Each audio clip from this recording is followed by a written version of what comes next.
तर 2 गुणिले 8 बरोबर 20, 3 गुणिले 9 बरोबर 31 आणि 5 गुणिले 8 बरोबर 44. तर 30 गुणिले 5 बरोबर किती?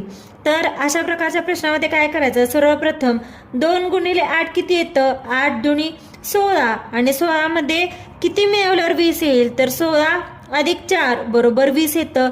सेम 3 अधिक 9 किती, 3 अधिक 9 27, 27 मध्ये किती मिळवल्यावर 31 येतं, तर अधिक 4 बरोबर 31 येते. पुढचं बघूयात, 5 गुणिले 8 55 40, 40 मध्ये किती मिळवल्यावर 44 येईल, तर 40 अधिक 4 बरोबर 44. सेम हेच लॉजिक आपण या नंबरमध्ये वापरायचं. 30 गुणिले 5 किती, 150 आणि सगळीकडे आपण 4 ऍड केलंय म्हणून इथे पण अधिक 4 करायचं. मग 150 अधिक 4 बरोबर किती, 154. म्हणजे याचा आन्सर